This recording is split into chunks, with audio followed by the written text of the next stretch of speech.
Academies बाहर की academies की 12 से 15 हज़ार पर मंथ की अकॉर्डिंग होती थी, तो 8-9 पे वो अफोर्ड करना सबके लिए टफ था, मेरे लिए काफ़ी टफ था। मतलब फिर क्या कहते हैं, पीएनटी में जॉब लगी थी। ओके तो मैंने लास्ट में पीएनटी में जॉब में था, वो मैं लगभग 2-3 साल पहले छोड़ चुका हूँ।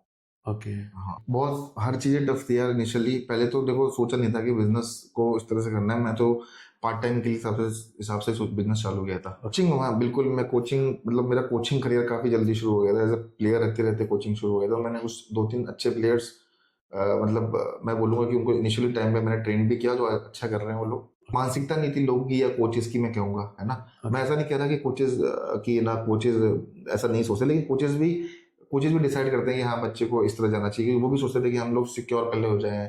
आपके लिए क्राइटेरिया तो उन लोगों ने बना नहीं रखा नहीं बना। उनके हिसाब से, कि जो प्लेयर इंटरनेशनल टूर्नामेंट होते हैं, इंटरनेशनल टूर्नामेंट के अंदर उस प्लेयर की अगर एंट्री हो गई है, अगर ऑफिशियल टूर्नामेंट है, तो उसको बीआई भेजेगा। अगर ऑफिशियल टूर्नामेंट है तो ओके वो भेजने के अलावा बीआई और कुछ सपोर्ट एक्स्ट्रा करता नहीं। ज़्यादा से ज़्यादा बीआई क्या लगाता है, कैंप्स करवाता रहता है। खिलाड़ी बनना है तो आपको जीवन देना है अपना।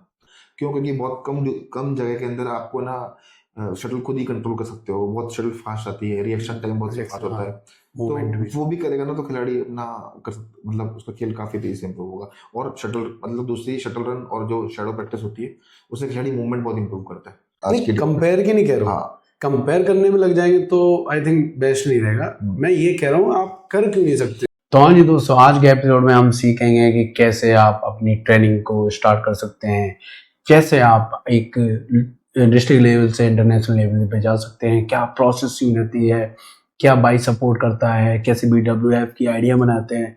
तो ये सारी बातें आज के एपिसोड में जानेंगे। तो आज के हमारे गेस्ट हैं कंदर्प चौबे, जिन्हें हम उर्फ चौबे भैया के नाम से जानते हैं सभी लोग।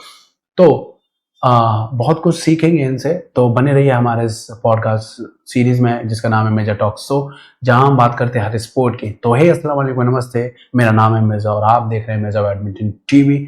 तो बने रहिए हमारे साथ और इस चैनल को सब्सक्राइब करिए और वीडियो को लाइक जरूर करिए। और चलिए,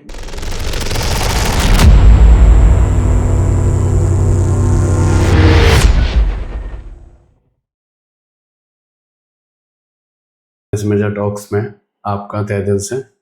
तो कैसे रहा आपका बैडमिंटन जर्नी की शुरुआत? यार बैडमिंटन जर्नी की शुरुआत तो मैंने, मतलब जो गर्मियों की छुट्टी में बच्चे खेलने आते हैं वैसे स्टार्ट किया था। ओके कभी सोचा नहीं था कि बैडमिंटन को प्रोफेशनली मतलब परस्यू करूंगा। लेकिन धीमे धीमे क्या हुआ कि खेलने में इंटरेस्ट आने लग गया। तो वो 2 महीने की जो स्टार्ट किया था खेलना, वो 2 महीने से धीमे धीमे टाइम बढ़ा, 6 महीने खेलने लग गया, फिर लगा कंटिन्यू खेलने मजा आने लग गया। ओके तो तब भी नहीं सोचा था कि प्रोफेशनली इसको ना अपन परस्यू करेंगे।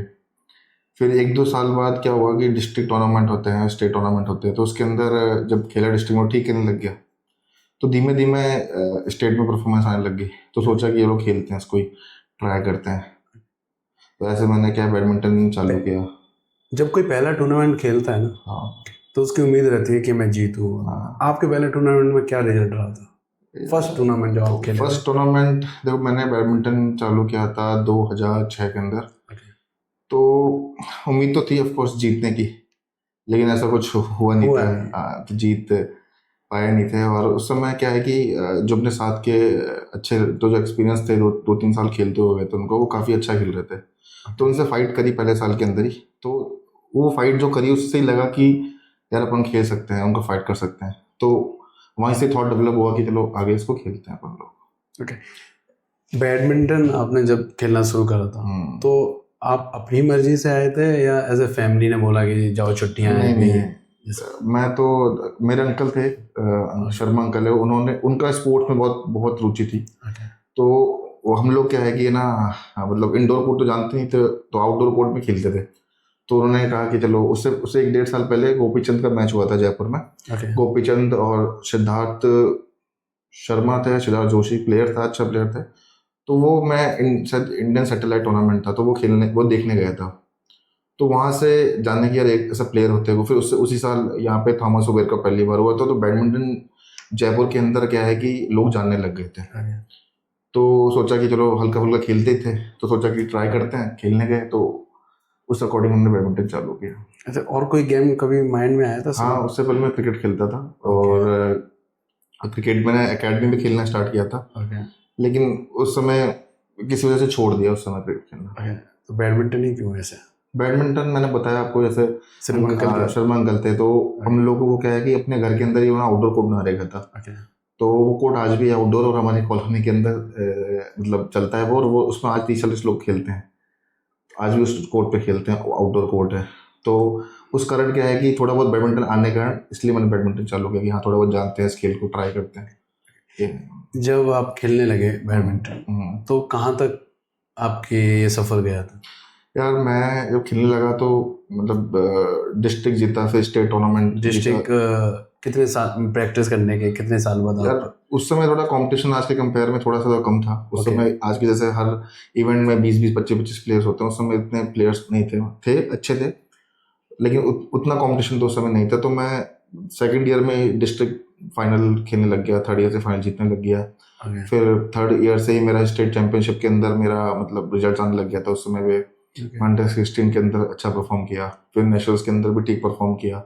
वो नेशनल से मेरा सिलेक्शन इंडिया कैंप में हुआ, वहाँ से मेरा खेल काफ़ी इम्प्रूव हुआ।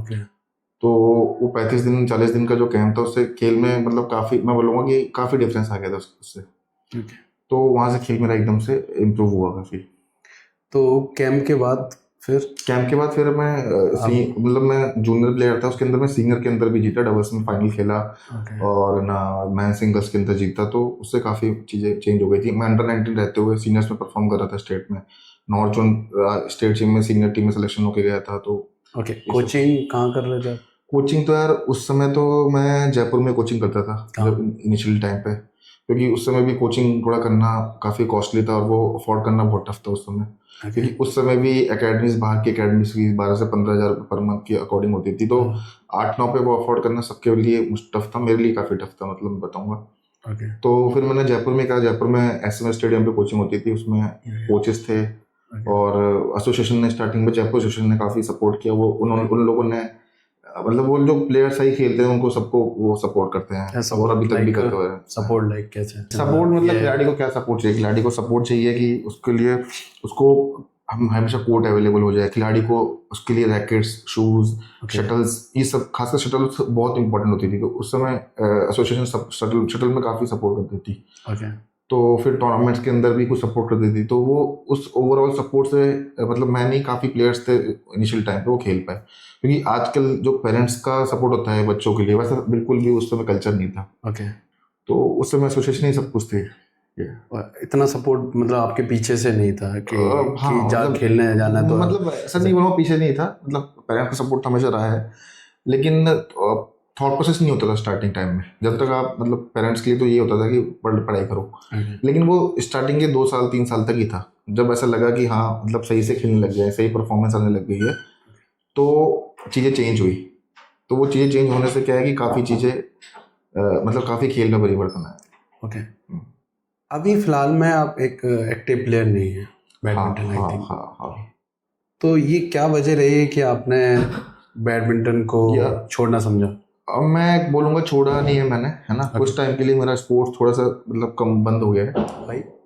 उसकी वजह मेरा ये रहा है कि मतलब जैसे एक खिलाड़ी का सिस्टम होता है, जो अभी जो प्लेयर्स ज़्यादातर गवर्नमेंट जॉब के अंदर जॉब कर रहे हैं, तो वो लोग क्या रहता है कि उनका टूर्नामेंट का सर्किट होता है पूरा, तो वो प्रॉपरली खेलते रहते हैं।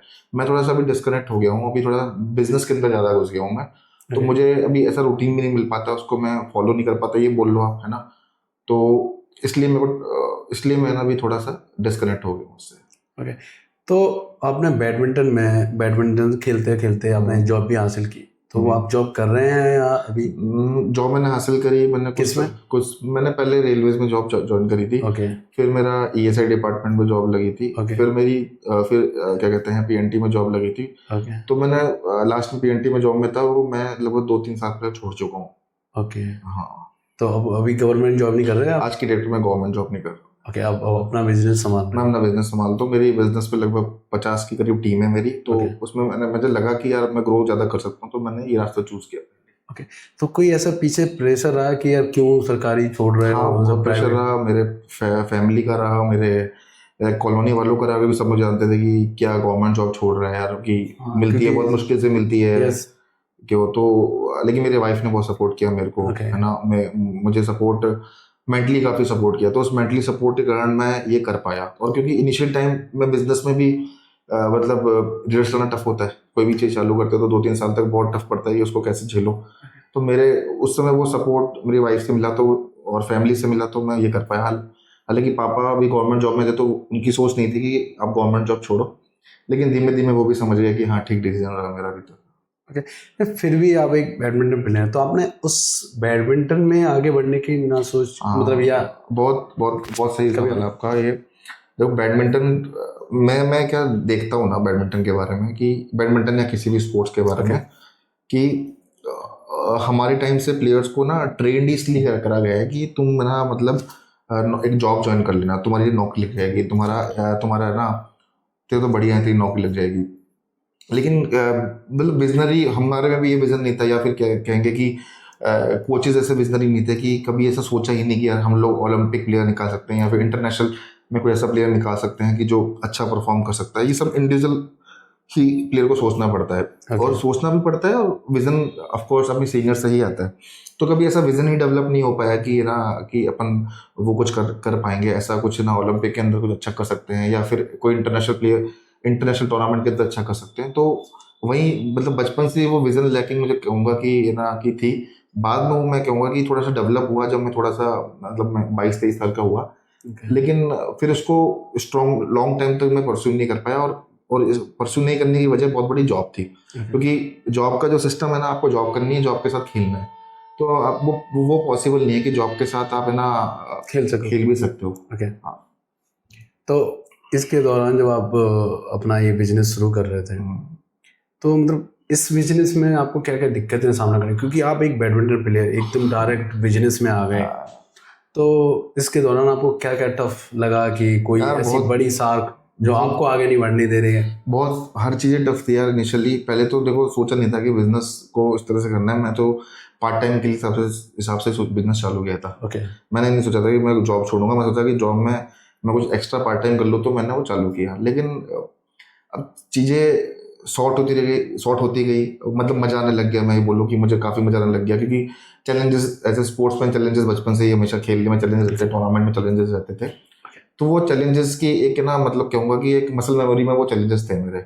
तो वो मुझे बिजनेस में मतलब मजा आने लग गया करने में। तो वो करते करते करते करते क्या हुआ कि धीमे धीमे हर चीज़ सॉल्व होती गई। ऐसा नहीं है कि आज भी प्रॉब्लम्स आज भी आती है, लेकिन उसको पॉइंट टू पॉइंट हम सॉर्ट करते रहते हैं। ओके, तो अब अभी फिलहाल आपके बिजनेस का नाम क्या है, मैं जानना चाहता हूँ? मेरे बिजनेस का नाम, मेरी कंपनी है मसल डॉमेटर प्राइवेट लिमिटेड करके। क्या करते हैं हम लोग है ना न्यूट्रास्यूटिकल के प्रोडक्ट्स बनाते हैं, और उसको है ना होलसेल सेल भी करते हैं, ऑनलाइन भी करते हैं, ऑफलाइन भी सेल करते हैं। ओके, ये मतलब कहीं से भी बाई कर सकते हैं? कहीं से भी बाई कर सकते हैं आप, स्टोर्स में भी अवेलेबल है, और है ना वेबसाइट से भी परचेज कर सकते हैं, ई कॉमर्स से भी परचेज कर सकते हैं, कहीं भी हर जगह अवेलेबल है। तो आपने अभी ये बिजनेस के बाद पूरी आपने कितना वक्त गुजारा था बैडमिंटन में उस टाइम पे? यार मैं बैडमिंटन में 2006 के बाद पूरा टाइम बैडमिंटन में दिया है, और ऑलमोस्ट 2017 तक तो अच्छे से दिया है। 17 के बाद धीमे धीमे मैं जॉब ज्वाइन कर ली, तो फिर खेलना धीमे धीमे कम हुआ। फिर 18-19 के अराउंड मैंने बिजनेस चालू किया था। तो फिर धीमे धीमे मैं शिफ्ट होते गया। लेकिन अभी ऐसा मेरा सोच नहीं है कि मैं खेल बिल्कुल ख़त्म कर दिया। मेरा सोचना है कि मैं इसको थोड़ा जल्दी इसको स्टार्ट करूँगा वापस। नहीं, फिर भी एक रहता है ना कि आप बैडमिंटन इतने वक्त से खेल रहे हो, हाँ, कि उसमें कुछ उम्मीद रहती है कि यार आप करें तो इसके लिए करें, या कोचिंग दें हम। कोचिंग, हाँ बिल्कुल, मैं कोचिंग मतलब मेरा कोचिंग करियर काफ़ी जल्दी शुरू हो गया था। एज ए प्लेयर रहते रहते कोचिंग शुरू हो गया था। मैंने उस 2-3 अच्छे प्लेयर्स मतलब मैं बोलूँगा कि उनको इनिशियली टाइम में मैंने ट्रेन भी किया, जो अच्छा कर रहे हैं वो लोग, है ना। तो कोचिंग मानसिकता थी, लेकिन बाद में क्या हुआ कि जब मैंने एकेडमी भी रन करी, तो मुझे लगा कि 1-2 साल रन करने के बाद मेरे को लगा कि मैं इतना इनपुट नहीं दे पा रहा। क्योंकि मैं ये मानता हूँ कोचिंग को मैं पार्ट टाइम नहीं मानता, क्योंकि कोचिंग को मैं अगर घंटे 2 घंटे सिखाता हूँ तो मैं सोचता हूँ कि मेरा बेनिफिट सोचता हूँ कि हाँ मैं अपने पैसे अर्न कर लूँ। लेकिन मैं वो नहीं सोचता। मैं सोचता हूँ कि यार अब मैं अगर पूरा टाइम नहीं दे रहा तो मैं बच्चे के साथ सही नहीं कर रहा हूँ। तो मुझे लगा कि यार मुझे पार्ट टाइम ही, अगर मैं टाइम दे ही नहीं सकता तो मैं अगले पेरेंट्स को या अगले बच्चे को क्या कमिटमेंट करूँ। तो फिर जब मुझे लगा कि मैं उस कमिटमेंट में लैकिंग हूँ, खुद लैक कर रहा हूँ, तो मैंने धीमे धीमे कोचिंग से मैं बाहर आ गया। ओके, तो आप खेलते खेलते एक इंटरनेशनल लेवल पे भी खेले हैं। हाँ, तो इंटरनेशनल लेवल पे खेलना कैसा फील होता है एक अपने? देखो यार, इंटरनेशनल टूर्नामेंट है ना, कई भाग में डिवाइड करता हूँ मैं, है ना। मतलब एक होता है कि जो डायरेक्ट क्वालिफाई करते हैं टूर्नामेंट खेलने के लिए, Okay. वो इंटरनेशनल प्लेयर होते हैं। हम लोग वो प्लेयर्स थे जो जिन्होंने हमको एंट्री मिली इंटरनेशनल टूर्नामेंट में, तो फिर क्वालिफिकेशन राउंड होता है वो कंप्लीट किया, फिर हम लोग मेन ड्रॉज में पहुंचे। ओके। तो हम लोग दूसरे कैटेगरी के प्लेयर थे जो हम लोगों ने ऐसे इंटरनेशनल टूर्नामेंट अपने खेले।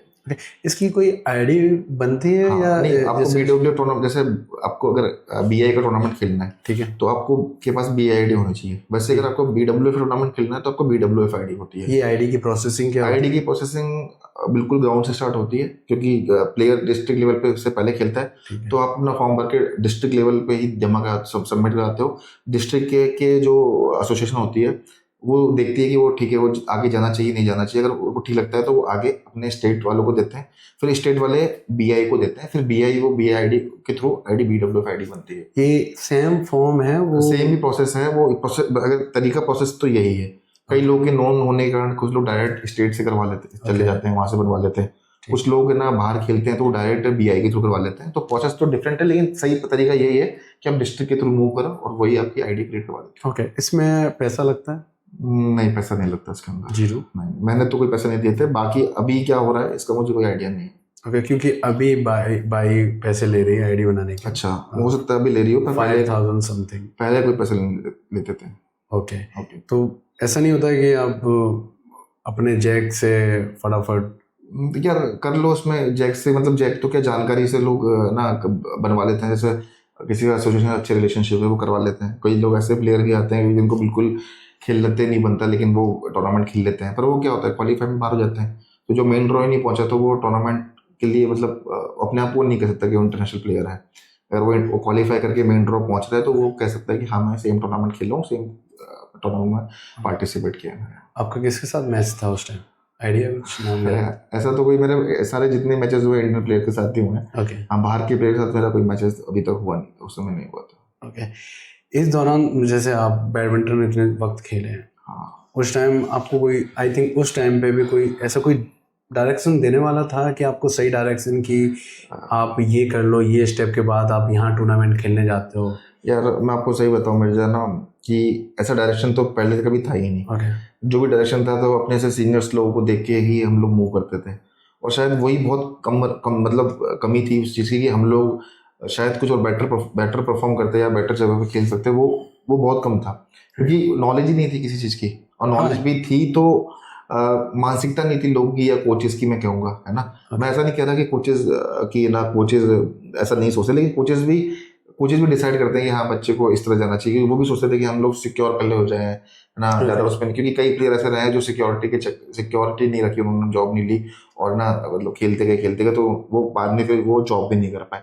तो दोनों डिफरेंट प्रोस्पेक्ट्स हैं। तो मैं बोलूँगा कि वो टाइम था, उस अकॉर्डिंग उसमें इतना सोचते नहीं थे। और उस समय इंडिया में बैडमिंटन पॉपुलर तो था, लेकिन इतना परफॉर्मेंस नहीं थी उस समय खिलाड़ियों की भी।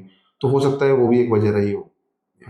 खिलाड़ी होने के कारण भी कभी कभी अपनी हेल्थ खराब हो जाती है, ये क्या रीजन होता है? मतलब यार मैं कहूँगा, खिलाड़ी देखो, मैं खेल चालू स्टार्ट करने से पहले काफ़ी बीमार रहता था, लेकिन जब मैं खेलना स्टार्ट किया और जब तक खेला 10-12 साल ना, तो उसमें उस बीच तो मेरे को ना, मतलब तबीयत बिल्कुल, मतलब कहूँगा फीवर भी नहीं आता था। उसकी वजह यह थी कि मैं हर टाइम मतलब फिजिकली तो फिट रहता, लेकिन खिलाड़ी को जो तबीयत खराब होने वाली जो बात आप कह रहे हो, मैं उससे रिलेट करूँगा कि खिलाड़ी की इंजरी बहुत हो सकती है। और इंजरी होने की वजह सिर्फ और सिर्फ ये रहती है कि या तो उसकी ट्रेनिंग में कोई तरीके में इश्यू हो, अगर बैडमिंटन खेल रहा है तो उसकी लैंडिंग में कोई प्रॉब्लम हो, तो या फिर वो मतलब पहले खिलाड़ी स्ट्रेंथ ट्रेनिंग तो करते नहीं थे, जो बहुत इंपॉर्टेंट है। पहले खिलाड़ियों की ट्रेनिंग का मतलब ये था कि खिलाड़ी दौड़, बस तो दौड़, फिर तो बैकवर्ड पे फिर दौड़, फिर बाहर भी दौड़। तो उस दौड़ने से क्या होता था कि खिलाड़ी की स्ट्रेंथ डेवलप ही नहीं हो पाती थी। और वो स्ट्रेंथ नहीं डेवलप होने के कारण क्या होता था कि खिलाड़ी की इंजरी काफ़ी होती थी। ओके। और ये मेरे साथ भी हुआ, मेरी भी इंजरी हुई 2011 के अंदर। मेरी लिगामेंट सर्जरी हुई, ACL और मेनिस्कस टियर हुआ था।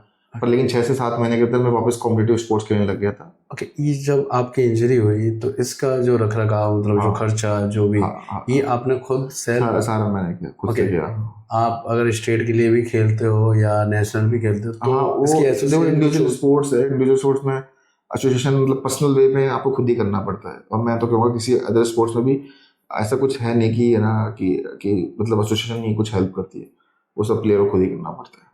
ये हर गेम में तो आई थिंक ऐसा नहीं होता। नहीं, हर गेम में होता है, लेकिन आप अगर आप इंटरनेशनल प्लेयर इंडिया खेल रहे हो, इंडिया के अंदर टॉप 3 प्लेयर्स हो, तो हो सकता है उसके अंदर हेल्प करते हो, लेकिन मुझे नहीं लगता कि बैडमिंटन में ऐसा कोई सपोर्ट मिलता है। अच्छा, ऐसे एसोसिएशन की तरफ से कुछ मुझे नहीं support? लगता बैडमिंटन में। ओके।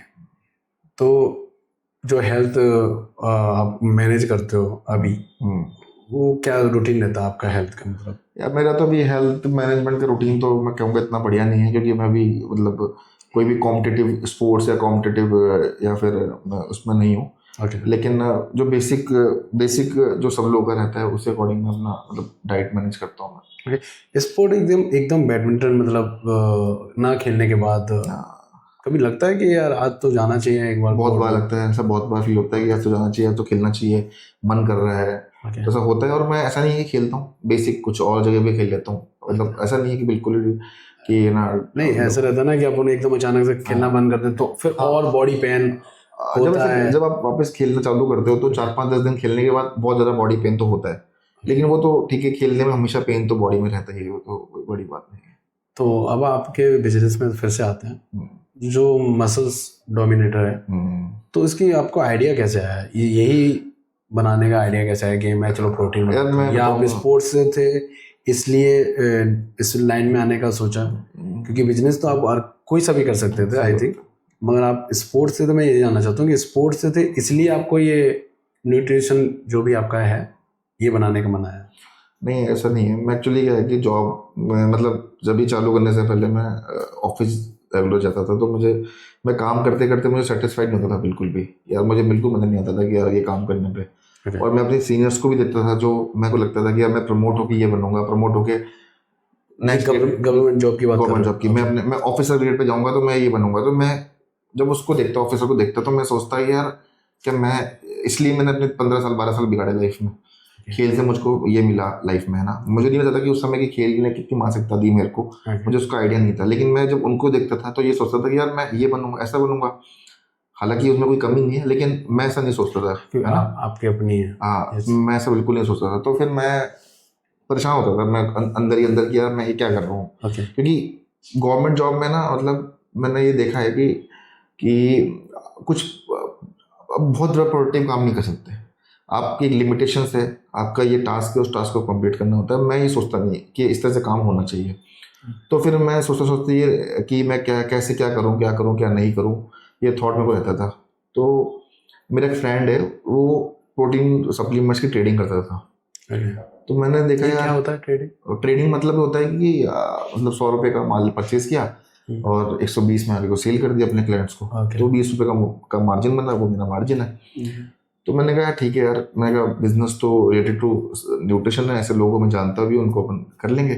तो मैंने सोचा कि यार ठीक है 10 चालू करते हैं, कोई 10-15-20 हज़ार तो कुछ तो कमाएंगे वहाँ से। तो मैंने स्टार्ट किया करना। अपने सरकारी जॉब को हटा के? उस समय हटाई नहीं थी मैंने जॉब, उस समय मैं जॉब में था और 3 साल तक उसके बाद भी जॉब में था, कंपनी चालू करने के बाद। उसके बाद मैं धीमे धीमे जॉब से मतलब हटता गया धीमे धीमे, फिर मैं जॉब धीमे धीमे फिर उसके बाद मैंने जॉब छोड़ दी। तो मैंने साइड बाय साइड किया, ऑफिशियली मैं रजिस्टर नहीं किया था उस समय, है ना, अपने आप को। तो फिर मैं सोचा कि करता हूँ, फिर करने लगा। तो फिर इसमें और मेरे को थॉट, मुझे आइडिया था कि ब्रांड कैसे क्रिएट करते हैं, क्योंकि मेरे एक है ना भैया थे, वो ना अदर सेक्टर में ब्रांड अपना काम कर रहे थे। तो मैंने उसको बोला यार आप किसी और का क्यों कर रहे हो, अपन अपना ब्रांड रजिस्टर करते हैं चालू। तो उनको लगा कि यार ये तो बहुत टफ है। मैंने कहा ट्राई तो कर सकते हैं। तो हमने ट्राई किया, हमने कोई मैन्युफैक्चरर ढूंढा, मैन्युफैक्चरर के पास गए, हमने कहा कि हम लोग कम प्रोडक्ट्स में चालू करना चाहते हैं। तो उसने बोला कि ये ना ये पॉसिबल नहीं होता कि ज़्यादा क्वांटिटी में MOQ में काम करना होता है। तो उस समय इतनी नॉलेज बिल्कुल भी नहीं थी, होती आज के हिसाब से नॉलेज तो अकॉर्डिंग डील करते। तो फिर समझा के कि यार इससे स्टार्ट करें। तो उसने भी सपोर्ट किया। तो फिर हम लोगों ने अपना ब्रांड चालू किया।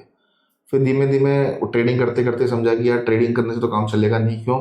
क्योंकि ना प्रोडक्ट में जब तक खुद का कुछ अपना सेंस नहीं होगा कि प्रोडक्ट में क्वालिटी पे कंट्रोल नहीं हो पाएगा। तो हम लोगों ने सोचा कि यार अभी इसको नेक्स्ट लेवल जाते हैं। तो हमने और टीम इंक्रीज करी। फिर हम लोग धीमे धीमे मैन्युफैक्चरिंग प्रोसेस पे गए। तो फिर हम लोगों ने 5-6 हज़ार स्क्वायर फीट की जगह पे मैन्युफैक्चरिंग चालू करा। फिर उसको और डेवलप करते करते आज काफ़ी ठीक कर पा रहे हैं हम लोग। तो अब अपन चलते हैं कोचिंग, जो अभी हाल फिलहाल में कोचिंग चल रही है, उस पर आपकी क्या राय है? अगर आप देख रहे होगे इतना, तो आज मतलब मैं इस तरह से कनेक्टेड हूँ। मैं अगर मैं देखूँ तो कोचिंग है ना, मतलब ग्रास रूट लेवल पे तो देखो कोचिंग काफ़ी इम्प्रूव हुई है। मैं ये बोलूँगा कि क्वालिटी ऑफ कोचिंग नहीं है, पर क्वांटिटी ऑफ कोचिंग तो बहुत है। पहले 2 कोचेस थे सिखाने के लिए ना, आज के डेट में मैं कहूँगा 100 कोचेस है। जरूरी नहीं कि स्टार्टिंग के अंदर कोचेस बहुत हाई क्वालिफाइड मिले। बेसिक लेवल पे कोच रैकेट पकड़ना सिखा देगा, मूवमेंट करना सिखा देगा। हो सकता है उस मूवमेंट में अगर खिलाड़ी अच्छा, मतलब बच्चा अच्छा खेलता है तो नेक्स्ट लेवल पे जाएगा, तो बेटर कोच उसको बेटर परफॉर्म करना, बेटर खेलना सिखाएगा। तो मैं देख पा रहा हूँ कि खेल का बहुत अच्छा माहौल बन गया है, और ये माहौल बहुत बहुत अच्छा है। मैं ये नहीं कहूँगा कि जो क्वालिटी ट्रेनिंग नहीं मिल रही है वो बुरी है। कोई इशू नहीं है उसके अंदर, क्योंकि कम से कम बच्चा एक स्टेप तो चल रहा है। तो पहले तो बच्चे, क्योंकि ज़्यादा 300 बच्चे खेल पाते थे, आज नहीं करके 5-10 हज़ार बच्चे खेल रहे हैं। तो वो इसलिए पॉसिबल है कि 100-150 कोचेस उनको ट्रेन कर पा रहे हैं। ओके। हाँ, जो नए प्लेयर हैं आते हैं उनको किस टाइप की कोचिंग देनी चाहिए शुरू में? यार नए प्लेयर्स में भी अपन बाइफिकेट करें कि बच्चा 5 साल का है, 10 साल का है, 15 साल का है, तो डिफरेंट मान के चलो बिल्कुल बिगनर है 8-10 साल का। 8-10 साल का है तो पहले तो उसको स्टार्टिंग के अंदर हैबिट डेवलप होना इंपॉर्टेंट है। कि वो रोज, पहले तो वो रोज खेलने आए, फिर रोज खेलने आने के बाद उस पर डिपेंड करता है कि वो यार वो कॉम्पिटिटिव स्पोर्ट्स खेलना चाहता है या फिर वो फिटनेस के लिए खेलना चाहता है। फिटनेस के लिए खेलना चाहता है तो रोज आए 1 घंटा खेल के जाए, ठीक है। अगर कॉम्पिटिटिव स्पोर्ट्स खेल रहा है तो कम से कम शाम को 2-2.5 घंटा दे, और 1-2 घंटा सुबह भी दे अपना स्कूल मैनेज करते हुए, तो जाके वो थोड़े कॉम्पिटिटिव स्पोर्ट्स खेल पाएगा। फिर जैसे ही वो थोड़ा बहुत परफॉर्म करते हुए जाएगा तो उसको दिख जाएगा कि यार अब मेरा 7-8 घंटे खेले बिना कुछ नहीं होना, और टाइम देना पड़ेगा, तो बच्चा धीमे धीमे अपने आप मूव कर जाता है उसके अंदर। ओके, मतलब थोड़ा थोड़ा स्टेप बाय स्टेप है। एक बार में एक डिसीजन ले, अगर पहले दिन पे सोच के बैठ जाएगा कि मैं आज के दिन में कि मैं 1 साल में डिस्ट्रिक्ट जीत जाऊंगा, स्टेट जाऊंगा, नेशनल जीत जाऊंगा, तो ये पॉसिबल है ही नहीं।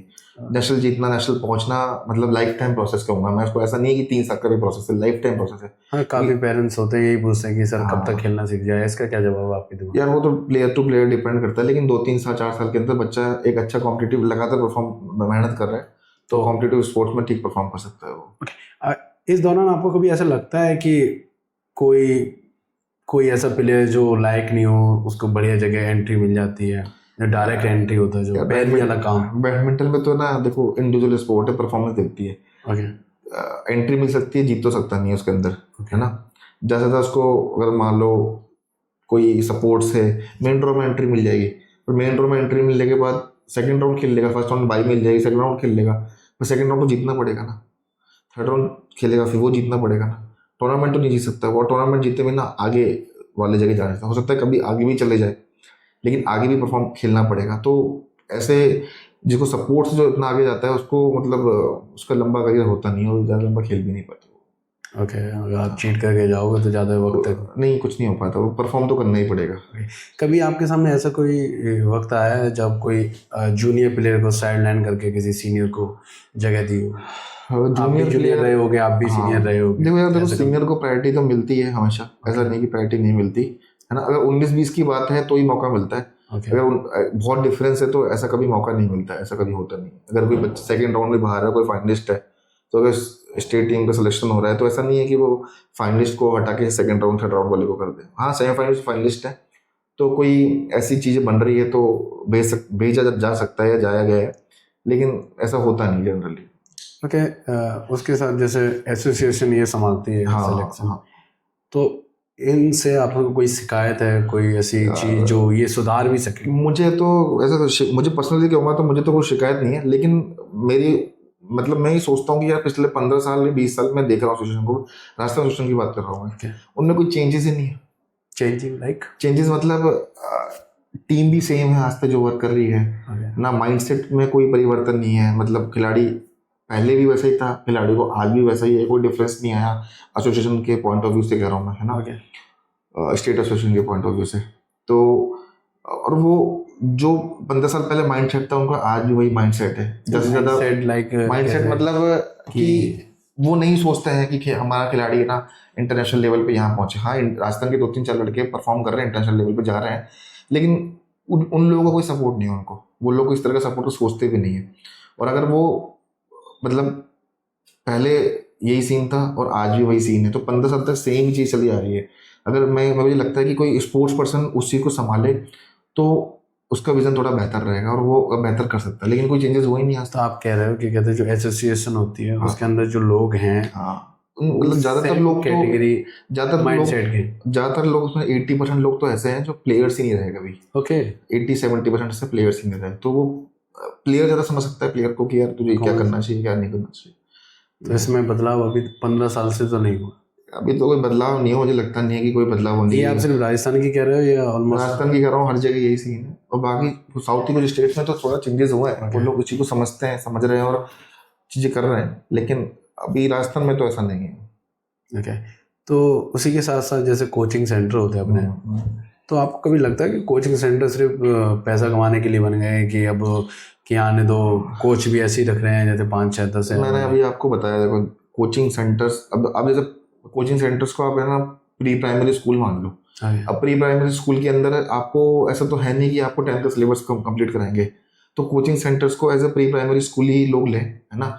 वहाँ बेसिक ही खेले, बेसिक ही समझे स्पोर्ट्स का, और बेसिक जैसे जैसे बेसिक को इम्प्रूव करते जाए तो बेहतर एकेडमी अपने आप को शिफ्ट करें या फिर एसोसिएशन की एकेडमी शिफ्ट करें अपने आप ये फैमिली वालों को भी सोचना पड़ेगा कि बच्चे को इम्प्रूव आगे और लेके जाना, तो शिफ्ट भी करते हैं। हाँ शिफ्ट करते हैं बिल्कुल, जहाँ पे ये देखो ये बताएगा कौन कि बच्चा आपका खेलने लगा, कि एकेडमी वाले तो यही सोचेंगे। एकेडमी वाले तो नहीं बताएगा ऑफ कोर्स, लेकिन बच्चों को अपने आप ही लग जाता है कि टूर्नामेंट खेल के कि यार मेरा गेम इस एकेडमी पे यहाँ तक हो गया है, अब मेरे को सही एकेडमी चूज करनी चाहिए। अब ये बहुत बड़ी मतलब मैं कहूँगा कि लैक है इंडिविजुअल स्पोर्ट्स में, और इंडिविजुअल स्पोर्ट्स में हर इंडिविजुअल स्पोर्ट्स में ये दिक्कत है कि खिलाड़ी को अपने हिसाब से ही सोचना पड़ता है, और टीम स्पोर्ट में भी ये दिक्कत ऐसा नहीं है कोई कि सही एकेडमी अपना हाथ से कोई डायरेक्शन खुद को या फिर पेरेंट्स को लेना पड़ता है। पेरेंट्स कभी कभी तो क्या है कि बहुत ज़्यादा सोचने लग जाते हैं, ओवर थिंकिंग लग जाते हैं, तो कई तो पेरेंट्स इतनी ओवर थिंकिंग करने लग जाते हैं कि कोचेस को मतलब ऐसे ट्रीट करने लग जाते हैं कि जैसे बिल्कुल ही अंदर घुस जाते हैं उनके अंदर। तो उसकी आवश्यकता नहीं है, कोच अपना काम करता है, ट्रेन करता है बच्चों को, और हर कोच चाहता है कि मेरा बच्चा अच्छा परफॉर्म करे। ये है कुछ खास खिलाड़ी होते हैं जिनको हर जगह टूर्नामेंट में भेजा जाता है, और कुछ जो नहीं, ऐसा कोई खास खिलाड़ी नहीं जो खिलाड़ी टूर्नामेंट में सिलेक्शन टूर्नामेंट होता है वो जीत के जाना पड़ता है, ऐसा कुछ अपने आप भेजने का कोई ऑप्शन नहीं होता। लेकिन पहले तो 1-2 ही ऑप्शन होता है, लेकिन अब आजकल ज़्यादा ऑप्शन होने लग गए नेशनल चैंपियनशिप पहुंचने के, कि आप लोग नॉर्थ जोन से भी एंट्रीज बढ़ गई हैं, स्टेट से भी एंट्रीज बढ़ गई हैं, तो वो सब चीज़ें चेंजेस हुए हैं अभी। नेशनल तक पहुंच जाते हैं, उनको सही डायरेक्शन मिलती है या उसके बाद भी वो खुद ही सोचते रहते हैं? एक सिलेक्शन हो चुका है आपका? मैं आपको बताऊं, बहुत सारे प्लेयर्स हैं इंडिया के, अब बहुत लोग जानते हैं, समीर वर्मा, सौरभ वर्मा नेशनल चैंपियन भी रहे, इंटरनेशनल टूर्नामेंट जीते, अजय जयराम रहे, अच्छे प्लेयर्स रहे। तो ये लोग उस लेवल पे पहुंचने के बाद भी इन्हीं को अपना थॉट प्रोसेस देना पड़ता था कि अब मुझे क्या करना है। तो ये बैडमिंटन में बहुत बड़ी समस्या है कि खिलाड़ी को उस लेवल पे पहुंचने के बाद भी अपना डिसीजन लेना पड़ता है कि मैं क्या करूँ, और ये बहुत बड़ी दिक्कत है। ऐसा क्यों? या तो कोचिंग की रह जाएंगे आई थिंक, क्योंकि आप कोचिंग या एसोसिएशन के पॉइंट ऑफ व्यू से भी समझो ना कि एसोसिएशन मतलब 100 प्लेयर है, तो एसोसिएशन 100 प्लेयर्स को तो सेम जगह नहीं रख सकती। आप मैं ये जानना चाहता हूँ, जैसे क्रिकेट है, हाँ क्रिकेट में एक टीम में 11 लोग होते हैं, ठीक है। अब 11 लोगों को वो इतनी अच्छी तरह से संभाल के रखता है। नॉट 11, मैं सिर्फ एक जगह की बता रहा हूँ, कितनी टीम होती है, ए टीम, बी टीम, सी टीम, सही बात है, तो उनको इतनी अच्छी तरह संभाल के रखता है, और प्लस पैसे भी रखता है टाइम टू टाइम। सही बात है। तो बैडमिंटन में ऐसा क्यों नहीं हो सकता कि बैडमिंटन में तो टॉप 3 होंगे, टॉप 3 भी मान लो, टॉप 10 10-15 प्लेयर को ध्यान रखते हैं, ऐसा नहीं, वो नहीं रखते, लेकिन क्रिकेट को अपन बैडमिंटन से कभी कंपेयर नहीं कर सकते आज की कंपेयर की नहीं कह रहा हूँ, कंपेयर करने में लग जाएंगे तो आई थिंक बेस्ट नहीं रहेगा। मैं ये कह रहा हूँ आप कर क्यों नहीं सकते, क्योंकि पैसा यहाँ पे भी है, पैसा यहाँ पे भी। आप स्पॉन्सरशिप की बात करते तो अच्छी स्पॉन्सरशिप है, तो लाने का काम कौन करता है? ये जितना भी अगर स्पॉन्सरशिप लाने का काम करता है तो वो BI ही करता है। ओके। और ना आजकल तो प्राइवेट स्पॉन्सर्स भी हो गए हैं जो खिलाड़ियों को डायरेक्टली साइन कर लेते हैं। वो तो चलो आपका सेल्फ का है, मगर एक जो एसोसिएशन उनका काम ही है, आप बने ही इसीलिए है कि आप एसोसिएशन का पूरा काम तो ये है कि ओवरऑल स्पोर्ट्स को ग्रो करें, उस ओवरऑल स्पोर्ट्स को जो भी खिलाड़ी खेल रहे हैं वो खिलाड़ी को मतलब आप कहूँगा कि मैं ना नेशनल लेवल से लेकर स्टेट लेवल और डिस्ट्रिक्ट लेवल तक खिलाड़ियों को एक प्रॉपर ना चैनल होना चाहिए। वो चैनल प्रॉपरली तो मिसिंग है, हमेशा से मिसिंग था वो। तो जब आप बता रहे हो 15 साल से सेम प्रोसेसिंग चल रही, हाँ, कोई रास्ते में बदलाव नहीं हुआ। स्टेट के अंदर कह रहा हूँ, स्टेट के अंदर कह रहे हो आप, और बहुत सारे स्टेट में आई थिंक ऐसा हो सकता है, कॉमन सी बात। वो उसमें बदलाव हो इसलिए नहीं पाता है कि कुछ उसमें प्लेयर नहीं है, प्लेयर है भी, वो उनका भी माइंडसेट वो लोग चेंज कर देते हैं आई थिंक। बिल्कुल तो ये बदलाव फिर कैसे होगा अगर ये बदलाव बदलाव नहीं तो करना देखो है? ना, ये लोग देखो family वाले मेरे हिसाब से देखो, मैं जो समझ पाया हूँ ना, बदलाव तो लीडरशिप से होता है। अगर लीडरशिप चेंज होगी, और लीडरशिप चेंज होके हो सकता है लीडरशिप बेकार है, हो सकता है लीडरशिप अच्छी है, तो जब अच्छी लीडरशिप आएगी ना, तो ये सब चीजें सारे 100% होंगे।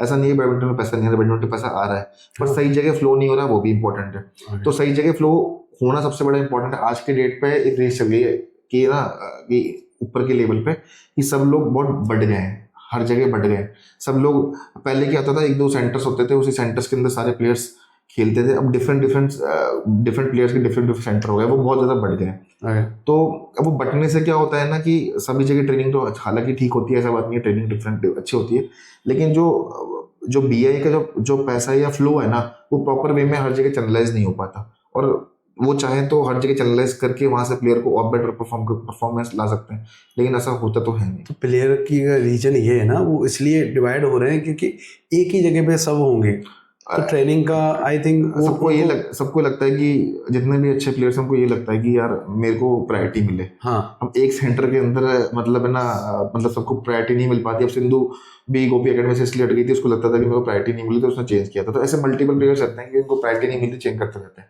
तो किसी एकेडमी में वो प्लेयर जब जाता है, तो उनको लगता है कि सबसे अच्छा प्लेयर है, तो उसको प्रायोरिटी मिलने जाती है। तो ये तो होता है। तो प्लेयर तो कहीं ट्रेनिंग कर रहे हैं, वो मैटर नहीं करता। हाँ, हमारा ये है पॉइंट ऑफ व्यू कि जो अपना एसोसिएशन है वो प्लेयर को कैसे संभालता है।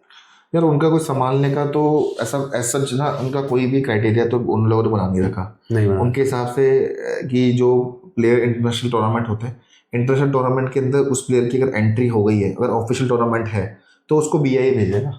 अगर ऑफिशियल टूर्नामेंट है तो Okay. वो भेजने के अलावा बीआई और कुछ सपोर्ट एक्स्ट्रा करता नहीं है। ज़्यादा से ज़्यादा बीआई क्या लगाता है, कैंप्स करवाता रहता है, हर 2 महीने में 1 महीने में कैंप करवाता है। तो उस कैंप के अंदर उनको ट्रेनिंग होती है। तो उनके लिए ट्रेनिंग तो बड़ी समस्या है ही नहीं, जो इंटरनेशनल लेवल पे अच्छा परफॉर्म कर रहे हैं। हाँ। उनके लिए समस्या तो दूसरी, जैसे आपने मुझको कहा कि उनको फिजियो की क्या प्रॉब्लम सॉल्व होगी, वो भी खिलाड़ी खुद करता है। अगर उनको लगता है कि वो परफॉर्मेंस डाउन हो गई, तो वो अभी अपने आप को कैसे रास्ते पे ले जाए, तो वो भी खिलाड़ी खुद ही करता है। Okay. तो जो भी चीज सुविधा उपलब्ध है, वो उन 2 4 5 प्लेयर को उपलब्ध है जो इंटरनेशनल में अच्छा परफॉर्म कर रहे हैं। जैसे टॉप 3-5 लड़कियों में लक्ष्य सेन अच्छा परफॉर्म कर रहा है, सिंधु कर लेती है। तो ये 2 4 लड़कियों में आपने सिंधु के बाद कोई प्लेयर का नाम भी नहीं सुना होगा फीमेल्स के अंदर, जो क्या कहते हैं सिंगल्स में अच्छा परफॉर्म कर रहा है।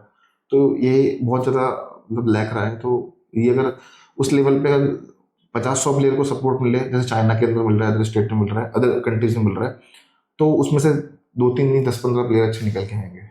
Okay.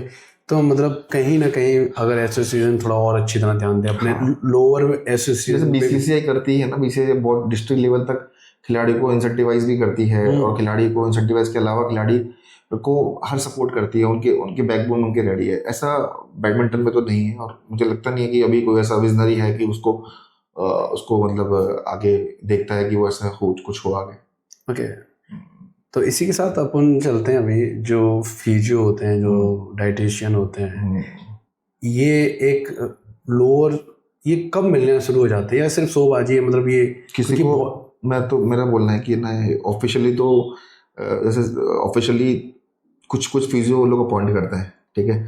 तो कुछ फिजियो जो अपॉइंट ऑफिशियली करते हैं, वो ऑफिशियल टूर्नामेंट्स में उनके साथ रहते हैं। Okay. वो लोग देते हैं। ये कौन से टूर्नामेंट में? ये स्टेट या नहीं, स्टेट में, नेशनल्स में, ये तो आप भूल जाओ, इसमें कुछ होता ही नहीं है। Okay. ये जो मिलता है, जो इंटरनेशनल प्लेयर सिर्फ वहां जाके मिलेगा। इंटरनेशनल के अंदर भी जो इंटरनेशनल टॉप 20-30 प्लेयर हैं, जो टॉप 20-30 रैंक के अंदर प्लेयर हैं, 50 रैंक के अंदर प्लेयर है, वो लोगों को सुविधा मिलती है। उससे ज़्यादा सुविधा किसी को नहीं मिलती। बाकी कोई प्लेयर अच्छा एक टूर्नामेंट इंटरनेशनल जीत भी जाए, ग्रैंड प्रिक्स गोल्ड जीत जाए, या फिर सुपर सीरीज में भी एक आध खिलाड़ी से जीते हुए हैं, उनको सब कुछ खुद ही मैनेज करना पड़ता है। कोई सुविधा ऐसी उपलब्ध नहीं है। अच्छा, ऐसा कुछ भी नहीं मिलता? कुछ उनको नहीं मिलता जो सेकंड ग्रेड के प्लेयर है। जो बिगिनर स्टार्ट करते हैं बैडमिंटन, तो फिर तभी वो कहीं ना कहीं छोड़ना शुरू करते थे। जैसे मैं आपको बताया कि अगर ये बेसिक से ही लोगों को नॉलेज दी जाए, जैसे बेसिक से एकेडमी ने महीने में सेशन करवा दिया कोई फिजियो का या डाइटिशियन का, फिर ना क्या कहते हैं एसोसिएशन ने साल में 2-3-4 या हर महीने कैंप लगा दिया, तो खिलाड़ी समझता है कि मुझे क्या करना चाहिए। बचपन से लेके नेशनल लेवल तक प्लेयर पहुंच जाता है, उसको पता ही नहीं होता है क्या करना होता है इस मतलब फिजियोथेरेपिस्ट में, या फिर ना डाइटिशियन डाइट कैसे लेनी है, वो पता ही नहीं होता है वहां तक। तो क्या करना? फिर वहां जाके वो देखता है कि ये ऐसा कर रहा है, मैं ऐसा कर लेता हूँ, ये ऐसा कर रहा है, मैं ऐसा। विराट कोहली इंडिया खेलने लग गया, उसके बाद आप देखो 2009 या 10 के बाद उसका माइंडसेट चेंज हुआ, उसके बाद वो बिल्कुल चेंज हुआ है। तो बैडमिंटन में नहीं, अदर स्पोर्ट्स में भी ऐसा होता है कि खिलाड़ी नेशनल तक पहुंच जाता है, उनको फिजियोथेरेपिस्ट हो या फिर डाइटिशियन ऐसी कोई नॉलेज होती ही नहीं है, वो अपने बेस पे जो जो होता रहता है वो करते करते पहुंचता है। फिजियोथेरेपिस्ट का कब जाता है जब चोट हो जाती है, लेकिन फिजियोथेरेपिस्ट चोट नहीं, रिकवरी में भी बहुत हेल्पफुल करता है, क्योंकि खिलाड़ी की रिकवरी रोज होनी चाहिए। क्योंकि अगर स्टेट वाला भी खेल रहा है वो भी 8-9 घंटे प्रैक्टिस समथिंग करते हैं। लेकिन हाँ, कुछ एकेडमीज अच्छी एकेडमीज हैं, वो लोग एक फिजियो को अपॉइंट करती है, डाइटिशियन को भी अपॉइंट करती है, लेकिन जितना उनसे मतलब एक फिजियो है 150 बच्चे पे एक फिजियो है, तो वो कितना आपको रिकवरी में हेल्प करेगा, आपको ज्ञान दे सकता जाएगा, बस ज्ञान के अलावा कुछ नहीं देगा। आजकल वो ज्ञान तो गूगल पे लेके हर जगह अवेलेबल है। हाँ, वो फॉलो में भी तो आना चाहिए। हाँ, अगर आपको मौका मिले कोई सिस्टम बदलने का तो क्या करना चाहोगे? यार सिस्टम बदलने का मौका मिले तो मैं तो, अगर मैं कुछ मौका मिले तो मैं तो ग्रास रूट लेवल से चीज़ें चेंज करना चाहूँगा। ग्रास रूट लेवल पे जो जो चीज़ें मतलब प्रॉब्लमेटिक चीज़ें हैं, ये हर एक मतलब नॉलेज बचपन मतलब ग्रास रूट लेवल पे लोगों को मिलनी चाहिए। कैसे दो पाओगे? कैसे दे पाऊँगा, बहुत सही क्वेश्चन आपका। कि जैसे बचपन में ट्रेनिंग करना आ रहा है, एक नेक्स्ट लेवल पे ट्रेनिंग करके अपना पहुंच रहा है, मान लो वो डिस्ट्रिक्ट लेवल पे पहुंच रहा है, तो डिस्ट्रिक्ट लेवल पे ही उसके लिए कैंप ऑर्गेनाइज होने चाहिए कि यार मेरा पैटर्न ये है, मेरा कंपटीशन ये है, मेरे को इस कंपटीशन के थ्रू ना मुझे आगे बढ़ना है, तो इस कंपटीशन के अंदर अगर मेरी बॉडी इतनी टूटेगी तो मुझे ऐसी रिकवरी लेनी है, डाइट ऐसी लेनी है, मेरे को फिजियोथेरेपी ऐसी करवानी है कि मेरे को उसमें रिकवरी ऐसे करनी है। तो वो नॉलेज अगर बच्चे को सही टाइम पे मिल जाए, डिस्ट्रिक्ट लेवल पे मिल जाए, तो चीज़ें आगे कंटिन्यू हो जाएगी। ओके। हाँ, कभी आपको लगा कि आपके सीनियर ने कभी आपकी टांग खींची, जलन ऐसा टाइप का कुछ फील होता है कि बैडमिंटन में? यार देखो, सीनियर्स के साथ तो हमेशा होता ही है, सीनियर्स में हर सीनियर को लगता है कि मेरा आया करके जूनियर मेरे से बेटर परफॉर्म करने लग गया, तो ऐसा होता ही था, ऐसा नहीं है। लेकिन वो बहुत ना, मतलब ऐसा नहीं है कि बहुत मतलब बहुत हाई इंटेंशन के साथ होता है, वो लो इंटेंशन के साथ था। हाँ ठीक है, वो हमारी परफॉर्मेंस से खुश भी होते थे और टांग भी से दोनों होते थे, ऐसा नहीं है। ओके। क्या कोई छोटे शहर के खिलाड़ी जो आते हैं उन्हें कोई प्रॉब्लम होती है कि एकदम कोई हाई जगह पे आके खेलने में?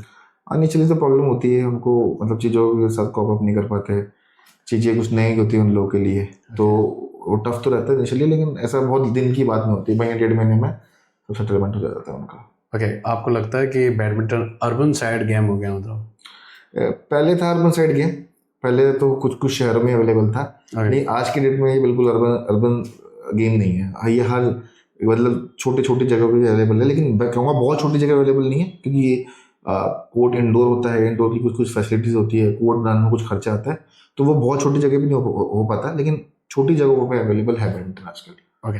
अब हम बात करते हैं कि बैडमिंटन बाद की कहानी।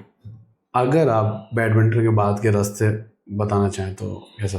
यार बैडमिंटन के बाद के रास्ते तो देखो मल्टीपल, आपने बिजनेस अपना करा। हाँ, उस पर हम फिर से आएंगे एक बार, ठीक है। क्योंकि वहाँ पे ये जानना चाहेंगे कि आपने बिजनेस किया तो आपने अमाउंट जो आपने मनी लगाई वो भी बहुत इंपॉर्टेंट है, क्योंकि एक अगर कोई नेशनल प्लेयर अगर वो एकदम आता है सोच के तो पैसा तो चाहिए रहेगा। सही बात।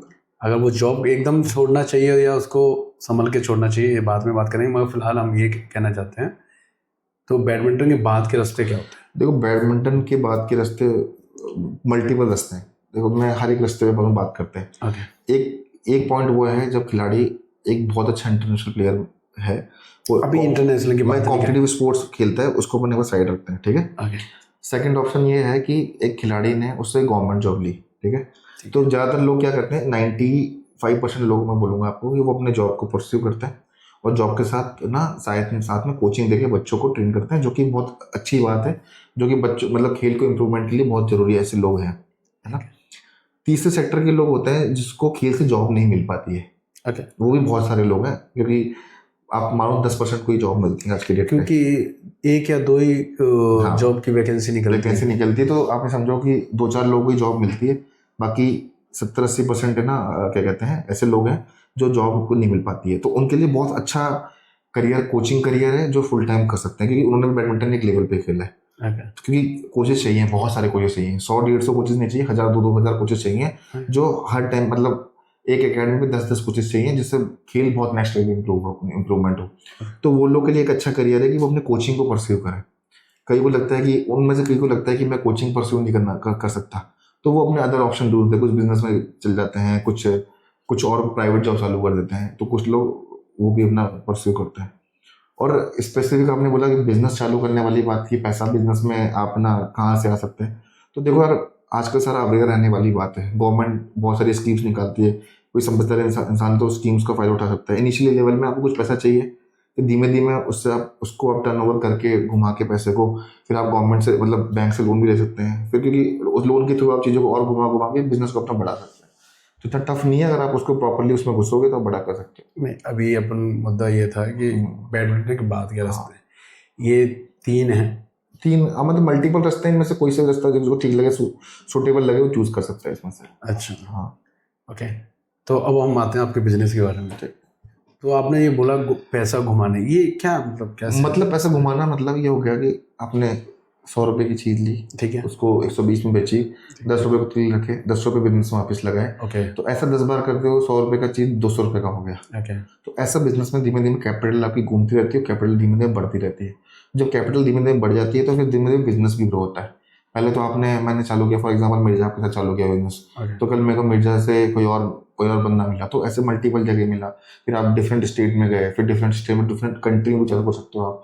तो आप बहुत सारे रास्ते हैं, वो आप करके अपने आप ही सीख जाते हो बिजनेस को।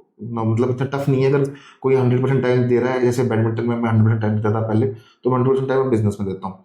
तो 100% टाइम देने के साथ ये हुआ कि मैं इसे ग्रो कर गया। मेरे पास ऑप्शन था कि मैं इसको करूँगा, दोनों करूँ, ऑप्शन था, लेकिन मुझे लगा कि अगर मैं दोनों करूँगा तो मैं दोनों नहीं कर पाऊंगा, ना मैं जॉब को ढंग से कर पाऊंगा, ना मैं बिजनेस ढंग से कर पाऊंगा। तो मैंने वो रास्ता नहीं चूज किया। मैंने कहा एक चीज़ करूँगा, ढंग से करता हूँ, देखते हैं क्या हो पाता है। ओके। अगर कोई इसी दौरान, जैसा भी कोई नया कोई प्लेयर है जो नेशनल से हम करते हैं, हाँ नेशनल प्लेयर है, उसके माइंड वो बिजनेस साथ में करे या यार मैं तो सजेस्ट करूंगा फुल प्रैक्टिस ही करता रहे अभी? अगर वो देखो नहीं मैं अगर सजेस्ट करूंगा, अगर वो ट्रेनिंग कर रहा है, प्रैक्टिस कर रहा है, तो प्रैक्टिस करे। ओके। क्योंकि आप हर चीज़ नहीं कर सकते एक साथ, है ना। दोनों बिल्कुल मतलब रिलेट ही नहीं करती चीज़ें, है ना, अपोजिट है, अपोजिट चीज़ें हैं। तो अगर वो खेल रहा है तो फुल फोकस खेले, अगर वो बिजनेस करे तो फुल फोकस बिजनेस करे, अगर कोचिंग करे तो फुल फोकस कोचिंग करे।